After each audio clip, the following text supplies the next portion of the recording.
Здравствуйте, смотрите в сегодняшнем выпуске. В городе Аркадак идет подготовка к Новому году. В Туркменистане пройдет отбор кандидатов на поступление в вузы Китая и Венгрии. 27 декабря в Ашхабаде начнет работу молодежный форум и другие новости. Национальный лидер туркменского народа Курбангулы Бердымухамедов совершил рабочую поездку в город Аркадак, где ознакомился с работами по подготовке к новогодним торжествам. Глава высшего органа народной власти Туркменистана посетил ряд торговых объектов города государственного значения, в частности торговый центр Гёкдере, где представлен широкий ассортимент товаров, отвечающих современным потребностям граждан. Как отмечается, в центре налажена система электронной торговли и доставки товаров на дом.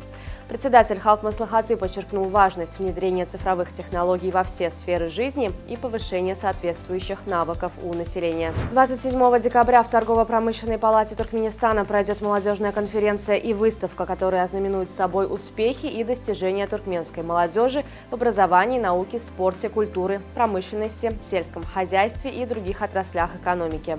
В ходе форума состоится официальная церемония вручения сертификатов, которых удостоился Туркменистан от специализированных структур ООН за достижения в области здравоохранения. Министерство образования Туркменистана объявило о старте набора кандидатов на обучение в вузах Китая и Венгрии по программам бакалавриата на 2024-2025 учебный год.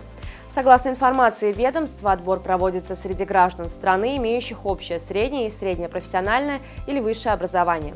Заявки принимаются комиссией по приему документов с 3 по 10 января 2024 года в Туркменском государственном университете имени Махтум-Кули.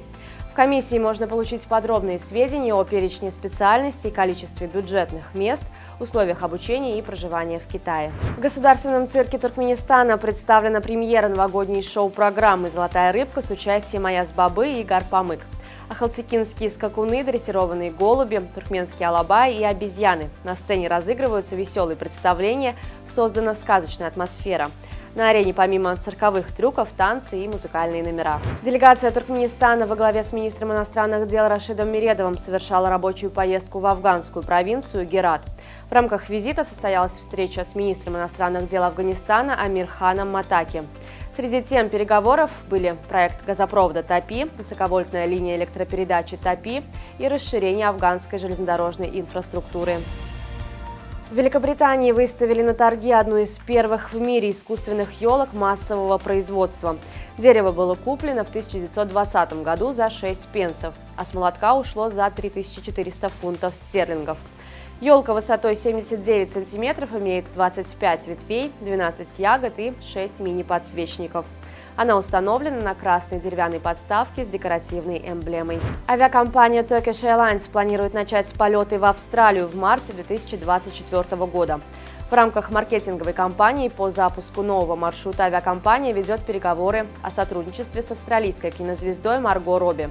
Актриса посетит Турцию за неделю до первого рейса, чтобы познакомиться с культурой и достопримечательностями страны.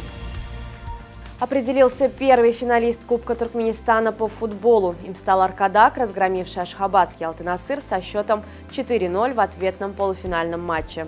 Встреча прошла на стадионе «Спорт Топлумы» в Безминском этапе столицы. Второй финалист станет известен 21 декабря в матче Ахал-Мерв. В Ашхабаде с 20 по 24 декабря пройдет Кубок Туркменистана по баскетболу. Матчи состоятся в спортивном комплексе Туркменского государственного института физической культуры и спорта. В турнире примут участие 7 мужских и 7 женских команд. На сегодня это все. Желаю вам хорошего завершения дня. Увидимся завтра. И не забывайте, что Туркменпортал – ваш самый надежный источник новостей.